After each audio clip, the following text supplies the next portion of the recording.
What you're about to see is not an opinion, a prediction, or a theory. It is a mathematical snapshot of a global market undergoing a profound and likely permanent fracture. While much of the world is in a state of holiday pause, a silent but seismic event is unfolding in the foundational plumbing of the financial system. Two prices for the same essential element now exist on the same planet, separated by a gulf so wide it defies the basic laws of economics. In the West, the digital ticker for silver flashes a number just above $71. But in the East, in the financial heart of the world's largest industrial economy, the true cost of securing physical metal has exploded to a level that will force a violent and unavoidable reckoning. This discrepancy isn't a minor spread. It is a screaming alarm that the mechanism which has kept global commodity prices aligned for decades, the mechanism of arbitrage, has broken down. When that mechanism fails, it doesn't signal a temporary glitch. It signals a systemic shift. Tonight, we're going to analyze the hard data behind this dislocation, explain why the conventional forces that should fix it are powerless, and outline what this means for every holder of paper and physical metal in the coming days. Let's begin with the data point that changes the conversation. As trading closed in Shanghai ahead of their brief holiday, the front-month silver futures contract settled at a price that, when converted through the proper currency and weight calculations, translates to approximately $80.50 per ounce. The source for this is the publicly available settlement data from the Shanghai Futures Exchange. We will walk through the conversion precisely, taking the yuan per kilogram settlement, converting to US dollars, then dividing by the 32.15 troy ounces in a kilogram. The math is unambiguous and verifiable by anyone with a calculator. Meanwhile, at the same moment, the most liquid paper silver contract in the West, traded on the COMEX in New York, settled near $71.80. The difference is not pennies, it is not a dollar. It is a chasm of roughly $8.70 per ounce.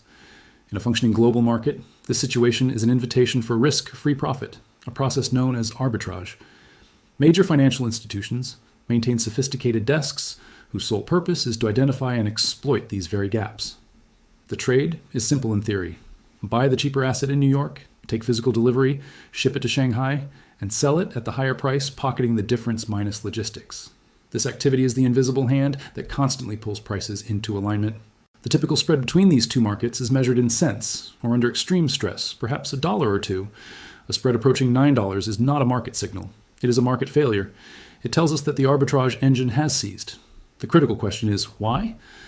If there's free money on the table, why aren't the banks collecting it? The evidence points to one conclusion. The physical metal required to execute this trade is not available for the taking. The arbitrage is theoretically possible, but practically impossible. This suggests a catastrophic depletion of readily deliverable inventory in the Western vaults that back the paper system, a logistical bottleneck of unprecedented scale, or both. Reports from industry sources indicate that securing immediate physical delivery of large quantities of silver, the kind needed for an arbitrage of this size, has moved from a routine procedure to one involving multi-week delays and uncertain availability. The warehouses may show inventory, but the deliverable inventory, the specific warrant-backed bars that can be legally moved, appears to be vanishing. This creates a paradox. The higher price in Shanghai actively incentivizes pulling metal from the West, but the very act of trying to do so exposes the scarcity that makes the arbitrage unworkable, thus perpetuating and widening the spread. Furthermore, this isn't just about one metal. It's a stress test on the entire global framework of commodity trade, revealing that the system of paper claims has been built on a physical base that is far thinner and more fragile than anyone assumed. The $8.70 gap isn't just a price difference, it's a measure of that fragility. This leads us to the catalyst, an industrial panic emanating from Asia's technological frontier. The narrative that silver demand from sectors like photovoltaics would be thrifted away has collided with reality. Technological advancement in solar cells, particularly the shift towards TOPCon and other high-efficiency models, is actually increasing silver intensity per panel. At the same time, global deployment is accelerating exponentially. The industry has hit a hard floor on how little silver can be used without sacrificing performance and longevity. But the demand shock runs deeper than solar. The strategic pivot towards next-generation electronics, 5G infrastructure, and most critically, advanced automotive applications is creating a new paradigm. Research into solid-state battery technology, while still in development, points to a potential order of magnitude increase in silver use per vehicle unit. This isn't speculative investment demand. This is raw, inelastic, strategic demand from corporations for which silver is a non-optional production input. When such a buyer faces a supply crisis, their behavior changes from procurement to preemptive hoarding.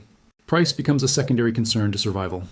They will pay $80, $90, or $100 to ensure their production lines don't halt next quarter because the cost of a factory shutdown, missed contracts, and lost market share dwarfs the cost of the metal. This behavior transforms silver from a commodity into a strategic raw material, and its pricing shifts from a financial model to an insurance premium against operational collapse. The data from exchange warehouses supports this thesis of a structural drain. Registered inventories in both the COMEX and Shanghai Futures Exchange systems have been in a persistent, steep decline. This isn't metal moving from one warehouse to another within the same system. This is metal exiting the exchange system altogether, likely headed directly into industrial or strategic inventories, where it will be consumed or stockpiled indefinitely. This drawdown is creating a market condition known as backwardation in the East, where spot prices trade above futures prices, a classic and urgent signal of immediate physical shortage. The market is screaming that it wants metal now, not later. This backwardation is itself a powerful force. It makes it economically irrational for any holder of physical metal to sell it for future delivery. Why would you sell something for less money in 3 months when you can sell it for more today? This locks up remaining liquidity, creating a vicious cycle where the shortage begets more shortage. Now, we must consider the immediate technical landscape in the West. We are entering what traders refer to as Ghost Week, the period between Christmas and New Year characterized by skeletal trading desks, absent senior decision makers, and profoundly thin liquidity. Markets during this time are notoriously vulnerable to sharp, exaggerated moves because the order book, the list of buyers and sellers at various prices, is exceptionally shallow. A moderate-sized order can move the price significantly because there are few participants willing to take the other side. This low liquidity environment is colliding with the $8.70 price magnet from Shanghai. The algorithms and remaining traders are staring at this disconnect. While human arbitrageurs may be hindered by logistics and holiday closures, automated trading systems are not. They are programmed to identify and exploit price relationships. Their logic is simple. If asset A and asset B are the same thing, and A is priced 12% below B, buy A. The danger is that in the physical void we've described, these algorithms cannot close the gap by facilitating a physical shipment. They can only attempt to close it by bidding up the paper price of the cheaper asset. This sets the stage for a potentially explosive repricing event, a gap up or an air pocket rally, where the paper market in New York lurches violently higher to converge with the physical reality in Shanghai. Not because metal is moving, but because the paper contract is desperately trying to re-anchor itself to a new reality. This move would be exacerbated by the options market. A sharp upward move would trigger a gamma squeeze, where institutions that sold call options are forced to buy futures contracts to hedge their exposure, creating a feedback loop of buying pressure. In a market with normal liquidity, this is manageable. In a ghost market with depleted inventory, it can become a parabolic event. Therefore, the sequence to watch is clear. Upon the return of full liquidity, the market will be forced to reconcile the two-price system. The convergence will happen. The only questions are the speed and the volatility of that process. The Western paper price must rise to meet the Eastern physical price. The historical precedent of such dislocations, while rare, suggests they resolve not with a gentle drift, but with a sharp, decisive revaluation. This moment represents the failure of paper price discovery and the reassertion of physical price discovery. It is the market admitting that the true value of a tangible good is not set by the most leveraged derivative in New York, but by the highest bidder who actually needs the material to build something in the real world. For the holder of physical metal, this analysis reinforces a fundamental principle. You hold a claim on a tangible asset that is currently subject to ferocious, inelastic demand from the industrial core of the global economy. The paper price on your screen is a derivative of a derivative, a digital promise struggling to track an underlying reality that is slipping from its grasp. Your position is not a bet on a financial instrument. It is direct ownership of a scarce strategic resource. For the holder of paper contracts or ETF shares, the risk is one of counterparty and systemic failure. The risk that the entity promising you exposure to silver cannot, in the end, deliver the economic reality of that exposure, settling instead in cash at a potentially disadvantageous moment. The widening physical premium is a direct erosion of the value proposition of these paper proxies. They track a fictional spot price that is becoming less relevant by the hour to the actual cost of the asset. The conclusion is not merely a short-term trading alert. It is a recognition of a structural change.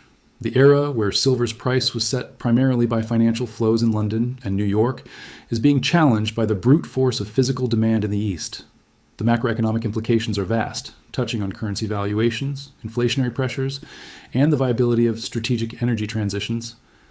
The signal from Shanghai is not just a price. It is a message. that in a world of increasing resource competition, physical possession is becoming the ultimate form of financial security. The disconnect will close. The only uncertainty is whether you are positioned on the side of the trade that holds the reality or the one holding the increasingly fragile promise.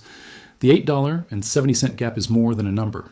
It is a countdown to a reckoning between paper and physical, between West and East, and between financial abstraction and tangible value. The timer is now active. Thanks for watching. If you found this analysis valuable, be sure to subscribe for more updates.